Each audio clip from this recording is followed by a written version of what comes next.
So I've had the Chase Sapphire Reserve card for about a year now, and there seems to be one superpower that this card has that no other card is willing to offer that really makes it worth that 550 annual fee, because it is a hefty annual fee, but this superpower makes it absolutely worth it. Let's talk about it. Now, before we get started, leave a comment down below guessing what you think I'm going to mention as the superpower of the Chase Sapphire Reserve card, because again, there is no other card on the market or bank on the market that actually does this by default. But let's quickly go over the Chase Sapphire Reserve, talk on the main points, highlight everything, see if it's worth it for you, then talk about that superpower and how I'm using it to really benefit me overall when I'm accumulating all these miles and points. So first and foremost, you do get a 60k sign-up bonus in terms of points after spending $4,000 in the first 3 months of owning this card, which we were able to meet relatively quickly. So that one's definitely a good one to have. And this one does sometimes have an elevated bonus, but it's very, very rare. And the highest I've personally ever seen it is at 75,000 points. So if you're in the market for a brand new premium card, you don't have to wait for that 75,000 point sign-up bonus because it really is pretty rare to find. Now, as I mentioned, this does come with a hefty $550 annual fee, so you do have to justify it in terms of being able to get enough value out of it to justify that $550, and you do get it in terms of credits and perks and benefits that we're going to touch on in a second. But at that $550 annual fee, you do fall between that Capital One Venture X at $395 and the American Express Platinum at $695.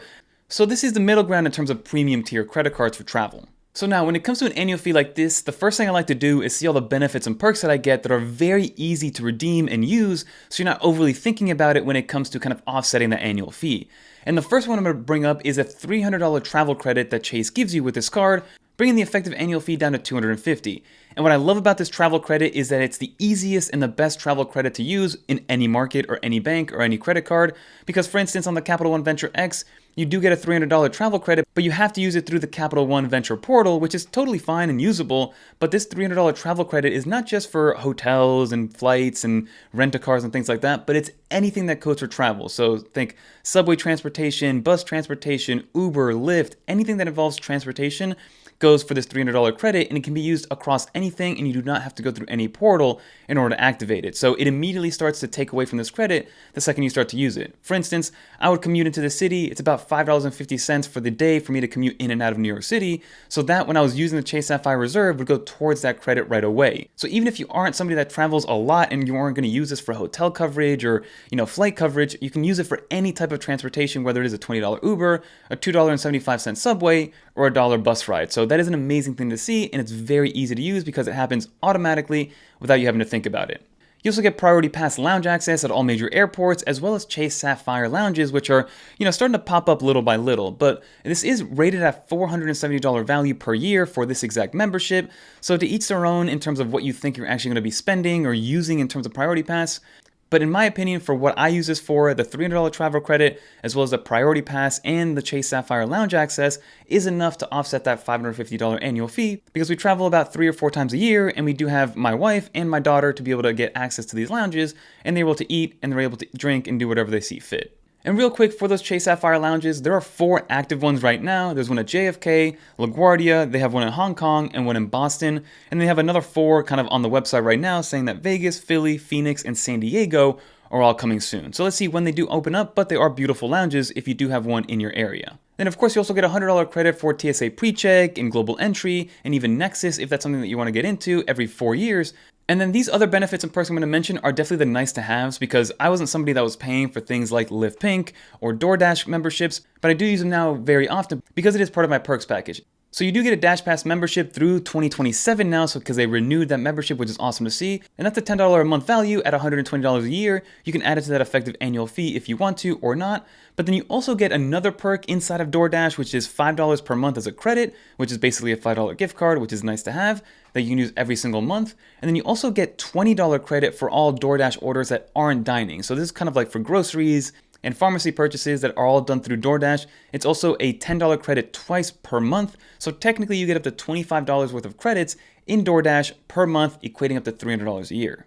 And then lastly, I do also want to highlight the Lyft Pink membership, which is a $200 a year value, which is what we use whenever we are using ride sharing. You get discounted prices, you're able to get the black version of the cars without incurring a surcharge, and you also get 10x points back for every dollar spent because of the Lyft partnership that you have between Chase and Lyft. And now let's quickly rattle off the spending categories that you have with this card, because even though it's not the absolute best, you still get some great spending categories. So you do get 10x on all hotels and rent-a-cars booked through the Chase travel portal. So if you do use rent-a-car service and if you do use the hotels on there, then there's going to be 10x per dollar spent, which is great to see.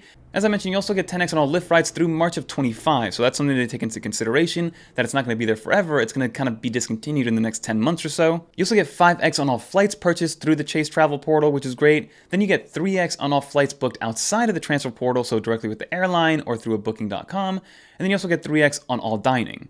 And then lastly, you get 1x on every other dollar spent on any other category. So this covers kind of the main ones. Like I said, you're able to use it for dining, you're able to use it for travel. Unfortunately, there is no grocery category. The Chase Sapphire Preferred has an online grocery category, but for a physical grocery category, Chase Sapphire Reserve does not have anything special. So now, what is a superpower that I continue to talk about when it comes to the Chase Sapphire Reserve specifically? So if you look at the points that you get between all these different ecosystems, for instance with American Express, whenever you get an American Express point, you can redeem those points at 1 cent per point in the American Express travel portal, and then of course you can change it for other things, but I'm focusing on travel. Same thing goes with Capital One. For every 100 points, you can get $1 towards travel through the Capital One travel portal. But what you get with the Chase Sapphire Reserve is 1.5x as a baseline. That's why it's such an amazing product, because no matter what, let's say you have 100,000 Chase Ultimate Reward points to be used, you're able to then redeem those at 1.5 cents per point, which means that's $1,500 worth of travel that you can book directly through the Chase transfer portal. So this is perfect for somebody that still wants to be able to accumulate points and use those points towards travel, but doesn't want to go through the headache of maybe maximizing and getting 2 or 3 or 4 or 5 cents per point when it comes to redeeming it through transfer partners, right? Because again, you can definitely do that with the Chase transfer partners with Hyatt and KLM and Air France and things like that. But if you just want to be able to use your points very easily but still get the maximum amount of value, going through the Chase travel portal at 1.5x as your baseline, it's something that's relatively unheard of, and this is the only bank and the only card that's able to do that. And a great example for this that I recently went through was I made a video all about redeeming points for all-inclusive stays, and overall, once I got through the flights and the all-inclusive stay, I got 1.3 cents per point in terms of evaluation. So I started to think to myself, if I just booked this through the travel portal, I'm actually going to be using less points overall and be able to get the same exact experience. So I'm able to book the same flights through the Chase travel portal at 1.5 cents per point. I'm able to book the Hyatt hotels, the all-inclusive hotels at 1.5 cents per point, and I'm able to maximize my point value a little bit more than I would by trying to go through the transfer partners of transferring it directly to something like JetBlue and transferring it directly to something like the Hyatt stays. So this really takes out all the guessing games and the needing to worry about and kind of work harder and spending so much time. Some people like myself think it's really fun to really maximize your cent per point valuation, but other people just want to be able to use their credit card, accumulate points, and then go through the travel portal and then use their points that they earn normally through the travel portal at 150% of the value, which is awesome. So those 60,000 sign-up bonus points that you get from the Chase Sapphire Reserve is actually worth $900 worth of travel.